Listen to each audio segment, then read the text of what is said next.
I'm Andrew Van Leeuwen, this is Stefan Bartholomaeus, and we are here to preview the 2025 Better Darwin Triple Crown. We're in sunny Darwin, Stefan. We're at Hidden Valley Raceway. This is one of my absolute favourites of the season, I've got to say. I love coming up here to the top end. Yeah, definitely, and what a colourful field we've got behind us with the Indigenous round colours that the teams have been applying since Perth. Bit of a challenge for them this time because the trucks and cars did come straight from Perth, so a lot of work being done here this week in the lead up to the event. What is your favourite of the 25 cars we have with the wildcard this weekend, don't we? So what's your favourite of the 25 Indigenous liveries? Oh, a lot of people are talking about that SCT car of Jackson Evans celebrating his Fijian heritage, which is a pretty cool thing. We just posted up a poll on Speed Cafe for you to vote for your favourite, and that's the early leader. Yeah, I think that is one of the absolute best in the field. Blanchard Racing Team have gone to an extraordinary amount of effort as well. There's even some sort of pinstriping around the wheels on James Courtney's car with the sort of orange accents on that. It is fun to see what these teams do and how they bring it together, isn't it? Definitely is, and it's something that's been part of this event now since 2022, this Darwin Triple Crown, but something that has changed is actually how this Triple Crown is awarded, because it was Supercars' most elusive prize, but it's going to be a little bit easier to win this time. All right, so it's basically a case of whoever scores the most points this weekend is the Darwin Triple Crown winner, right? Because we've had all these other kind of formats in the past where it was 2 races and a shootout and you had to top them all, and this is sort of the straightforward way to do it. Is it the right way to do it to make sure we have a Triple Crown winner?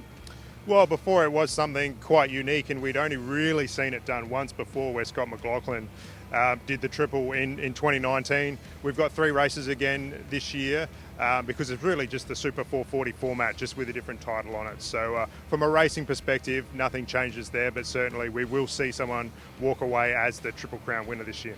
So it's the soft tyre into the super soft tyre, if that makes sense. So 2 races on the soft tyre, 2 qualifying sessions on the soft tyre, and then 1 on the super soft tyre. As you said, it is the Super 440 format with a different name. What are we expecting to see performance-wise this weekend? Brock Feeney is in immense form. He's winning races even when he shouldn't be winning them, like in Perth sometimes, even when there's a faster car on track.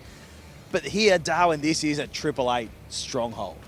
Yeah, it's Triple Eight territory, isn't it? And Brock Feeney, he's just been so impressive lately, winning on both compounds, always qualifying up the front, and certainly going by his form here in recent years, he's going to be pretty hard to stop. He did talk in Perth about how he's tried to work really hard on improving his not-so-good tracks, which he did over there in WA, but here he doesn't need to do anything different than what he's done in the last couple of years. He won both races here last year. He did get a win also the year before. So yeah, he's the man to catch, and fascinating in particular to see if Will Brown can go with him, because he's the reigning champion. He beat Brock to the title last year, but Jeep Brock is really giving him a tough run this time. Who else have you got your eye on this weekend? Who do you think might have a big weekend, or who needs a big weekend? Well, I guess when you do look at the form here from the last couple of years in this Gen 3 era, it has been a struggle for the Ford guys, so we'll see if that's any different this time around. But the ones who have shone have included Team 18, Frosty winning back in 23 and also on the podium last year, and then Premier Racing with James Golding getting a pole last year, not quite getting to the podium. So those 2 Chevy teams, there's a fun little rivalry going on there, because obviously Team 18 was tapped for the homologation team role that Premier wanted. Those 2 teams have been swapping places in the Teams Championship too. There's been little signs from them, but not consistent, and also just not getting that breakout result. So we'll see if either of those teams can break through here this weekend. And for the Ford teams, is this the first real test for those changes to the engine package that we saw come in for Tasmania, which the idea behind was that they would perform better in these hotter conditions?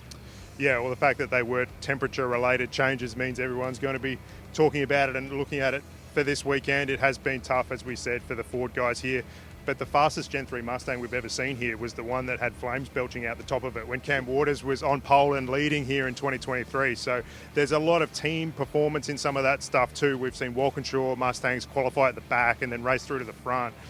It's been a bad track for Grove and that Penrite Racing crew as well, but they've managed to pull some results out of some bad situations in the last few rounds too. So yeah, we'll see. There's a lot of unknowns, even just who's going to be the top 4 team this weekend.